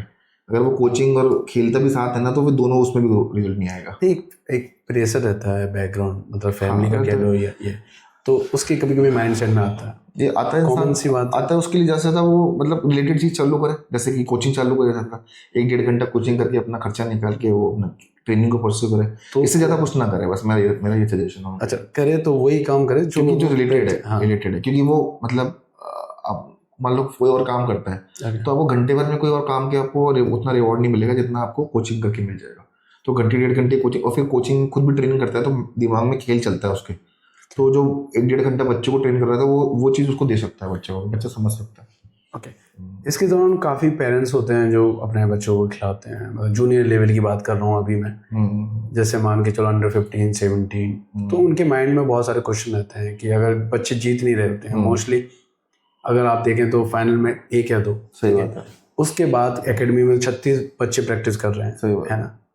तो उन पेरेंट्स को क्या आप कहना चाहोगे जो एकदम क्विक रिजल्ट चाहते हैं, या प्रैक्टिस उन्होंने 2 साल कराई है, उनके हिसाब से बहुत ज़्यादा हो गया क्योंकि खर्चा आपको मालूम है, शटल के बॉक्स महीने पे महीने ये तो आ ही रहे हैं, मगर उस बच्चे या बच्ची को रिजल्ट नहीं मिल रहा है, तो ऐसे फैमिली मेम्बरों को क्या कहेंगे कि पेशेंस ही रखना, क्योंकि कोच तो हमेशा ये कहता है कि सर पैसे में, क्योंकि वो भी टाइम दे रहा है। देखो मैं इस पर बहुत अच्छा मेरे पास एग्जाम्पल है। देखो बच्चा छोड़ो, एक बार स्पोर्ट्स साइड करते हैं, एक पढ़ाई की बात करते हैं, ठीक है। 1 साल में बच्चा 1 ही क्लास पास करता है, यस, सेकंड ईयर में 2nd क्लास पास करता है, ओके। पेरेंट्स क्या चाहते हैं कि बच्चा फर्स्ट ईयर में 10th क्लास पास कर जाए, ओके। और वही सबसे बड़ी दिक्कत होती है, वहीं पेरेंट्स अपना पेशेंस खोते हैं, वहीं बच्चा अपना पेशेंस खोता है। उसी जल्दीबाजी में बच्चा अच्छा भी खेलता है तो हार जाता है कभी कभी। तो वो पेशेंस तो रखना पड़ेगा। मैंने आपको पहले भी बोला, खेल लेना ये लाइफ टाइम प्रोसेस है, ये 2-3 साल की चीज़ नहीं है। खिलाड़ी बनना है तो आपको जीवन देना है अपना, तो जीवन देना है मतलब फिर या तो आप जीवन नहीं दे सकते, तो आप फिर खेल को ना सिर्फ इंजॉय के लिए खेलो। इसलिए मत खेलो कि मुझे खिलाड़ी बनना है। अगर आपको जीवन देना है तो फिर आप 100% खिलाड़ी बनोगे, ऐसा ऑप्शन ही नहीं बनोगे। अगर आपने को लाइफ नहीं देनी अपनी, तो फिर आप टाइम पास के लिए खेलना है, तो आप फिर क्या कहते हैं 1-2 घंटा खेलो और अपनी फिटनेस को मैनेज करो उसके लिए। अभी आपने एक बात बोली है कि फैमिली वाले जैसे क्लास 1 पास करते हैं, 2 पास करते हैं, हाँ, तो अगर उनको ये उदाहरण देते हैं तो उसमें उनका एक बात होती है, वो कहते हैं पढ़ाई करेंगे कम से कम तो कुछ आगे कर तो सकते हैं, मगर एक अगर बैडमिंटन प्लेयर अगर नेशनल भी खेलता है उसके बाद क्या कर मेरे हिसाब से तो श्योरिटी वाली बात में है ना, मतलब कि लाइफ में कभी कहीं नहीं होती, ऐसा कुछ भी नहीं है कि पढ़ाई में श्योरिटी है खेल में श्योरिटी नहीं है। हाँ, ये खेल में- खेल- उनके माइंड सेट तो यही चल रहा है। देखो उनकी उनकी मानसिकता को तुमको चेंज करना पड़ेगा। श्योरिटी लाइफ में पहली बात तो कहीं पर भी नहीं है कल, क्योंकि पढ़ाई के अंदर भी जरूरी नहीं है कि बच्चा, कुछ बच्चे ऐसे होते हैं कि जो बहुत अच्छी उनकी एजुकेशन होती है लेकिन लाइफ में कुछ नहीं कर पाते, टाइम पास वाली जॉब करते हैं। तो खेल में भी ऐसा पॉसिबल है, हो सकता है खिलाड़ी के, मैंने अभी आपको बताया, आपने पूछा कि कितने सारे ऑप्शन है, तो बहुत सारे ऑप्शन अवेलेबल है। एक खिलाड़ी का भी दिमाग उस लेवल पे मैच्योर हो जाता है जितना पढ़ने वाले का हो सकता है। हो सकता है पढ़ने वाले के पास थोड़े वर्ड्स ज़्यादा, शब्द ज़्यादा हो अपनी बात रखने के लिए, खिलाड़ी के पास थोड़े शब्द कम होते हैं अपनी बात रखने के लिए, बस यही डिफरेंस है, कोई डिफरेंस नहीं है। बाकी मैच्योर तो उसका माइंड भी बहुत खुद हो जाता है, समय की सारी चीज़ें चेंज हो जाती है। ओके, तो हाँ, आपकी पढ़ाई से याद है, आपकी एजुकेशन क्या है? मैंने यार अपना बीकॉम किया है मैंने, और मैंने एमकॉम भी मतलब किया है, पर लेकिन एमकॉम में 3rd सेमेस्टर नहीं हो पाया था, मतलब मैं टूर्नामेंट के चक्कर में, फिर मैं कभी कंप्लीट नहीं कर पाया उसको। ओके, ये पढ़ाई के दौरान चलता रहता है? खेल के दौरान चलता रहता, पढ़ाई चलती रही थी। हाँ। कैसे मैनेज होता था ये? कुछ नहीं, मतलब ज़्यादा ध्यान नहीं देते थे, सही बताऊँ तो हमारे लेवल पे हम लोग मतलब एग्जाम टाइम पे थोड़ा टाइम पढ़ के हम मतलब पास हो जाते थे। और प्रैक्टिस के दौरान आप कितना घंटे देते थे उस टाइम? पढ़ने में? नहीं, पढ़ने की बात नहीं, अच्छा। मैं प्रैक्टिस की बात कर रहा हूँ। प्रैक्टिस के टाइम पे यार हम लोग लगभग 7 से 8 घंटे देते थे प्रैक्टिस को। साथ आप तो पढ़ाई के घंटे फिर बचे ही कहाँ हैं? नहीं, पढ़ते नहीं थे, बहुत कम पढ़ते थे, मतलब एग्जाम के टाइम में पढ़ते थे बस। अच्छा, एग्जाम के टाइम पढ़ने वाले हैं? बिल्कुल, ठीक है। हम नहीं, मतलब 90% प्लेयर्स ऐसे ही करते थे। ओके, तो कोर्ट पे आपको ये ऐसी एक्सरसाइज बताना चाहिए जो बिगनर के तौर पे करनी चाहिए मोस्टली ज़्यादा? मेरे हिसाब से, आपका एक्सपीरियंस है? मेरे हिसाब से ना प्लेयर को एक्सरसाइज, मतलब शटल और रैकेट और कॉन्टैक्ट पे ज़्यादा ध्यान देना चाहिए। मैं नहीं सोचता कि खिलाड़ी को जा रहा है तो 1 घंटा खेल रहा है तो आधा घंटा दौड़ना चाहिए। बैडमिंटन को इम्प्रूव करना है तो ओके फिटनेस इंप्रूव की बात नहीं कर रहा मैं। ओके, मेरे को लगता है कि वॉल प्रैक्टिस से जितना खेल इंप्रूव होता है ना, वॉल प्रैक्टिस आप शायद समझते हाँ, होंगे, तो वॉल प्रैक्टिस से जितना खेल इंप्रूव होता है उतना किसी भी चीज़ से नहीं इंप्रूव होता है। अगर वो 15-20 मिनट रोज वॉल प्रैक्टिस को दे देगा ना, तो खेल उसका बहुत तेजी से इंप्रूव होगा। क्यों? क्योंकि बहुत कम जगह के अंदर आपको ना शटल खुद ही कंट्रोल कर सकते हो, बहुत शटल फास्ट आती है, रिएक्शन टाइम बहुत फास्ट होता है, तो वो भी करेगा ना तो खिलाड़ी अपना मतलब उसका खेल काफ़ी तेजी से इंप्रूव होगा। और शटल मतलब दूसरी शटल रन और जो शैडो प्रैक्टिस होती है उससे खिलाड़ी मूवमेंट बहुत इंप्रूव करता है। तो वो दोनों चीज़ करने से क्या होता है कि खेल बहुत जल्दी इंप्रूव करता है। हाँ, बॉल प्रैक्टिस तो ना के बराबर लोग करते हैं, तो मतलब ना नहीं करने की वजह से उनका खेल भी बहुत स्लो इंप्रूव होता है, और वॉल प्रैक्टिस करने से क्या होता है कि खेल बहुत तेजी से इंप्रूव होता है। ओके, अब आपके चलते हैं कि शुरुआती टाइम पर, तब जब आप प्रैक्टिस कर रहे थे तो प्रैक्टिस करते करते कभी ख्याल आता है कि यार मैं सही नहीं कर रहा हूँ यार, थोड़ा यार? आता तो उस टाइम तो आपने सोचा भी नहीं होगा बिजनेस के बारे में, मतलब? नहीं, हाँ, मतलब मैंने सोचा था बिजनेस के बारे में, और बहुत खेला था। कभी कभी कोई अच्छे टूर्नामेंट के अंदर भी बहुत घटिया खेलते तो आता था कल से नहीं खेलेंगे, लेकिन वो नेक्स्ट डे सुबह उठ के ट्रेनिंग में चल जाते थे। ऐसा तो बहुत बार हुआ है। लेकिन क्या होता था कि दिन में वो आता है थॉट, एक बार आता है, नेक्स्ट डे अपना नॉर्मल हो जाता है, तो वो बहुत बड़ी बात नहीं है, सबके साथ होता है। आप इतने वक्त टूर्नामेंट खेले, इतने सारे टूर्नामेंट खेले होंगे, तो उसमें ऐसा कोई मैच जो आपको मतलब याद रहा हो एकदम, यार मजे आ गए इस मैच में, तो मैंने वार्ड लगा दी? या मैं बोलूँगा नहीं वार्ड लगा दी, लेकिन मैं बोलूँगा कि हाँ कुछ टूर्नामेंट मैचेस अच्छे हैं जो दिमाग में, जब मैं जूनियर रहते हुए सीनियर स्टेट चैंपियनशिप फाइनल खेला था, जीता था उसको। कौन सा कैटेगरी में? सीनियर कैटेगरी में जीता था मैं, अंडर 19 था उसमें, मैं सीनियर स्टेट चैंपियन बना था उसमें सिंगल्स में। तो वो मुझे मैच काफ़ी याद है कि मैं मतलब उसमें अच्छा खेला, वो दिन अच्छा था मेरा, अपने से बेहतर प्लेयर से मैं जीता उस दिन। तो वो सब चीज़ें याद है दिमाग में कि हाँ अच्छा खेले था उस समय। ओके, कभी आपको लगा, ये थोड़ा अजीब और गरीब सवाल है बट मुझे बहुत टाइम ऐसा लगता रहा, जैसे आपको कभी लगता है कि मैं ये टी शर्ट पहन के जाऊंगा तो ये टूर्नामेंट जीत जाता हूँ, हाँ, या येलो कलर की टी शर्ट पहन के जाऊँ, या इस रास्ते से जाता हूँ? मैं कलर पे नहीं कहूँगा, मैं कुछ कहूँगा कि कुछ टी शर्ट ही फिक्स थी।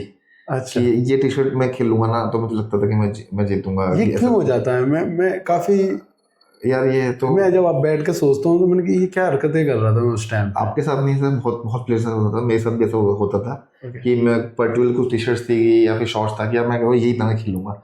तो कभी कभी क्या होता था कि आज के मैच से कल भी रिपीट करना पड़ता था, जाते थे रूम पे सुखाते थे उसको कि कल ये पहन के खेलने से। 10 टी शर्ट होगी लेकिन एक को ही यूज करते थे कि जिससे कि थॉट था कि यार ये पहना हो तो मैं शायद मैं जीतूंगा, मैं शायद नहीं जीतूंगा। तो फिर जीत जाते हो आप, फिर आपको लगता है ये, तो फिर क्या है कि ऐसा रिपीट होता रहता है। ऐसा कुछ नहीं है, ऐसा कुछ होता नहीं है, दिमाग में आप खुद की मानसिकता है, जब खाली बैठे रहते हैं तो दिमाग में ऐसा खुद की मानसिकता वाली बात है, ऐसा कुछ नहीं। ओके, अब हम लोग चलते हैं स्मैशी राउंड पे, जहाँ भैया फटाफट स्मैश मारेंगे अपनी फास्ट स्पीड में। ओके, ठीक है, तो आपका निकनेम कुछ है? यार ऐसा तो मेरे को कोई निकनेम, मेरे को बस सरनेम से सब लोग बोलते हैं, चौबे चौबे सब चौबे लोग। या चौबे या, हाँ, यही ओके सरनेम से सब बोलते थे। ओके। कोर्ट में कब आपको गुस्सा आया है? यार गुस्सा तो मतलब सब कहते हैं कि काफ़ी आता था, मेरे को तो लगता था कि इतना गुस्सा नहीं आता है, लेकिन धीमे धीमे फिर मैंने अपना वो कूल करने की कोशिश करी, जिससे खेल में भी काफ़ी इंप्रूवमेंट आया। ओके, आपका एमडी जो कंपनी का नाम है आपका, हाँ वो कैसे दिमाग में आया? यार, वो मेरे दिमाग में नहीं आया था, वो मतलब एक हमारा मतलब एक फ्रेंड ही है, उससे पूछा कि यार क्या नाम उठना चाहिए, तो उसने सजेशन दिए 10 नाम, उसमें से ये लगा कि अच्छा नाम है तो रख दिया। ओके, एक ऐसी आदत जो आपको बिल्कुल पसंद नहीं है अपनी? अपनी आदत पसंद यस, नहीं है अपने बारे में। अभी यार, इन दिनों में काफ़ी लेजी हो गया हूँ, तो ये पसंद नहीं है, तो इसको ठीक करेंगे। ओके, ये कब तक ठीक होगा? वो काम हो रहा है इस पे। अच्छा, ये मंडे वाला तो नहीं है कि मंडे मंडे से वाला स्टार्ट? नहीं है, नहीं। ओके, अगर बैडमिंटन नहीं खेलते तो कौन सा खेल चुनते? मैं क्रिकेट खेलता। अरे वाह। हाँ, कोच से ज़्यादा डांट कब पड़ी है? कोच से यार इतनी डांट नहीं पड़ी है मेरे को कभी, मतलब रेयर ही पड़ी है, क्योंकि मैं टाइम से पहले टाइम पे कोर्ट पहुंचता था, ट्रेनिंग पूरी कंप्लीट करता था, तो ऐसे ऐसे तो कोच से डांट मेरे को पड़ती नहीं थी। ओके, हाँ, आपकी सबसे फेवरेट प्रैक्टिस ड्रिल क्या है? मेरी multi shuttle practice drill, multi shuttle. Okay okay, favourite street food street food तो जो यार फिटनेस के खिलाफ हो?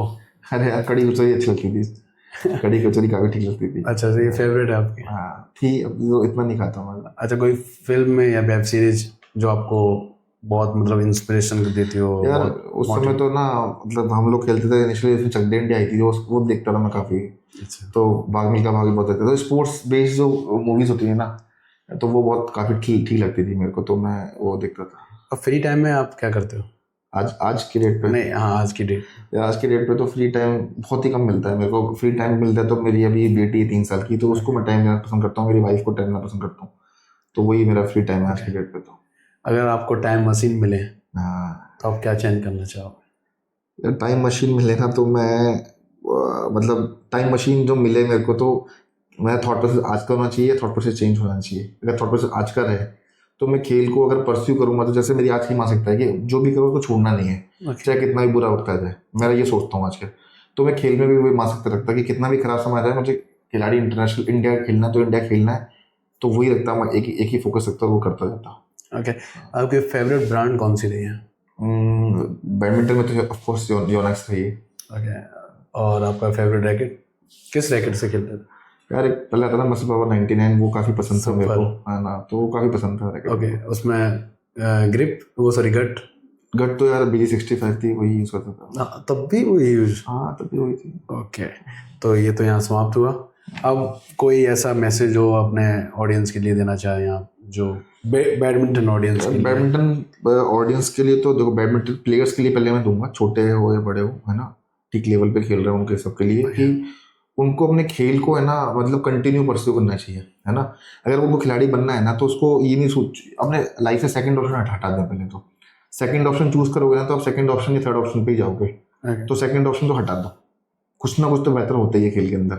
तो आप सिर्फ फोकस रहो खेल के ऊपर। पेरेंट्स के लिए एक थॉट ये बोलूंगा मैं, कि यार इतनी जल्दबाजी मत करो, है ना, क्योंकि आप पढ़ने में भी अपने बच्चे को, अगर बच्चा आपकी कोई भी RS की तैयारी कर रहा है, IAS की तैयारी कर रहा है, या फिर कोई कॉम्पिटिटिव एग्जाम दे रहा है, तो 27-28 साल की एज तक आप सपोर्ट करते हो, तो आप उतनी एज तक सपोर्ट करो बच्चे को। अगर बच्चा बिल्कुल ही खराब है, ऐसा लग रहा है कि यार नहीं बन सकता, तो आपको दिख जाएगा 10th 12th 11th के आसपास ही, तो उसको भी पढ़ाई में चेंजेस करो। और बहुत सारे बच्चे ऐसे हुए हैं जो खेल के जो अच्छे कॉलेज में गए हैं, तो वो भी एक अच्छा ऑप्शन है, तो वहाँ भी कई प्लेयर्स ने ऐसा किया है, तो वो भी एक अच्छा रास्ता है। तो मेरा मेन टॉपिक ये है कि सिर्फ एक ही जगह फोकस करो, अगर 4 जगह फोकस करोगे तो आप फेल हो जाओगे बस। ओके, तो आपके जो बिजनेस है, हाँ अगर कोई ऐसा बिजनेस बनाना चाहता है, हाँ ऐसा है, तो क्या चीज़ों पे ध्यान शुरू में रखे? यार, मेरा तो एक ही क्या बात कहूँगा कि बिजनेस अगर उसको बनाना है, या खेल बनाना है, या कुछ भी बनाना है ना, तो उसको, है ना, डिसिप्लिन में मेहनत करनी पड़ेगी, लगातार उस पर ही मेहनत करनी पड़ेगी। मैं आज अगर थोड़ा सा अनफिट हुआ हूँ ना, थोड़ा नहीं बहुत अनफिट हुआ हूँ, उसकी बहुत बड़ी वजह ये है कि मैं कोई भी चीज़ को अगर करता हूँ तो 100% फिर वही करता हूँ। तो अगर आप 100% चीज़ नहीं कर रहे हो ना, तो आप फिर सक्सेसफुल नहीं होगे, फिर आप परेशान ही रहोगे हमेशा। तो या तो अगर आप कर रहे हो तो 100% बिजनेस करो, 100% दो, 100% दो। आप फिटनेस का टाइम निकालना बहुत बड़ी बात नहीं निकल सकता है, वो भी मैं अब सोचने लग गया हूँ। तो खेलना है तो 100% खेलना ही है, और फिर जॉब अगर आपको करनी है तो 100% जॉब, या कोचिंग करनी है तो जॉब कोचिंग ही करनी है। 4 चीज़ों में हाथ डालोगे कुछ नहीं कर पाओगे, सारा में फेल हो जाओगे। ये है मेरा कहना। ओके, जो वैसे मैं पूछना चाहता हूँ, जैसे कोई बिजनेस शुरुआत करेगा, जो भी नए अपने होंगे, हाँ, वो किन चीज़ों पे वैसे ध्यान दें, मतलब किन ऐसे चीज़ों पे ध्यान दे, अगर जैसे वो कोई की पॉइंट आप बताना चाहें, की जैसे पॉइंट यार कि बेसिकली बिजनेस में ये कैसे होता है कि support? एक पहले तो देखो सिंपल बात है, अच्छे प्रोडक्ट फाइनलाइज करें। ओके कि मेरे को फॉर एग्जाम्पल कि दो बिजनेस प्रोडक्ट में होता है या सर्विस में होता है। ओके अगर सर्विस में काम करना है आपको तो सर्विस एक कोई अच्छी सर्विस समझे, इस सर्विस में मुझे काम करना है, वो सर्विस रिलेटेड बिजनेस को पहले सीखे ओके कि उस सर्विस वाले बिजनेस में मेरे से कोई बेहतर कुछ नहीं है। या प्रोडक्ट में काम करे तो प्रोडक्ट में सीखे कि यार ये बेहतर प्रोडक्ट है, इस पर प्रोडक्ट को मैं अच्छे से मार्केटिंग कर सकता हूँ, अच्छे से समझा सकता हूँ, इस प्रोडक्ट के बारे में मेरे से अच्छा कोई नहीं बता सकता, ये प्रोडक्ट है ना मेरे से अच्छा कोई दे नहीं सकता। तो वो सब चीज़ें समझ जाएगा जिस दिन वो, तो वो उस दिन वो बिजनेस को अच्छा करना सीख जाएगा। पैसा इंपॉर्टेंट होता है बिजनेस में, पर मेरा ये कहना है कि मेरे रोल में कहूँगी पैसा मेरे को जब जब जरूरत नीड पड़ी मेरे को पैसा कहीं ना कहीं से मिलता गया। ऐसा नहीं है कि मेरे मेरे फादर ने कहा ले बेटा 10 लाख रुपए तो बिजनेस कर ले, सब कभी नहीं हुआ। हम अपने आप ही अपना दिमाग घुमाते घुमाते कभी बैंक के थ्रू कभी किसके थ्रू पैसा रोटेट करते करते अपना पैसा आने लग जाता है। तो अगर अपने की पॉइंट्स पे फोकस किया किसी ने अच्छे प्रोडक्ट पे अच्छे सर्विस पे फोकस किया तो बिजनेस बन जाएगा 100%। उसमें कोई इसका मुश्किल कोई शॉर्टकट नहीं है, थोड़ा कोई मेहनत शॉर्टकट नहीं है, वो मेहनत लगती है। दो साल में अगर कोई बिजनेस बना रहा है तो जल्दी एक तरह से 2 साल में तो आपकी ग्रेजुएशन भी नहीं हो पाती है, तो 2 साल में बन सकता है बिजनेस। और पर आपका फोकस एक जगह ही होना चाहिए। तो ये कुछ बैडमिंटन ने आपको इसमें सपोर्ट किया है, जो माइंडसेट आपका बना है 2 साल कुछ में नहीं कहूँगा, पूरा बैडमिंटन ने सपोर्ट किया है यार। बैडमिंटन के कारण ही मेरे को मतलब इतना फाइट करना है लाइफ में। बैडमिंटन में बहुत 3 साल तो बहुत दिक्कत थी यार मुझे, मतलब बहुत टफ था मेरे लिए कि उसको मैनेज करना। मेरे लिए बहुत मुश्किल था कि एक्सेप्ट करना कि मैं ये नहीं करना, क्योंकि मैं ऑलरेडी सेटल था ना बहुत ज़्यादा, कि मैं खुद ही गवर्नमेंट जॉब में था, सेटल था मेरे पास। तीन आपने स्विच करी? हाँ 3 स्विच करी मैंने, तो मैं सेटल था। जब भी ट्रायल मैंने खेले मैं जीत 9 ट्रायल तो जीता हूँ मैं। तो बहुत मुश्किल था सिचुएशन को मैनेज करना, लेकिन अगर आप फोकस होते हो करना चाहते हो तो करिए। तो अगर आपके दिल में है, आपके हाँ, जहन में है, तो आप कर लें, आप कर लोगे उसको। कोई इतना बहुत मुश्किल नहीं है, कोई रॉकेट साइंस नहीं है, आप बस करते रहो, बस सिंपल बात ये। ओके, चलिए बहुत बहुत शुक्रिया हमारे इस मिर्जा टॉक शो में आने के लिए। बहुत बहुत बढ़िया।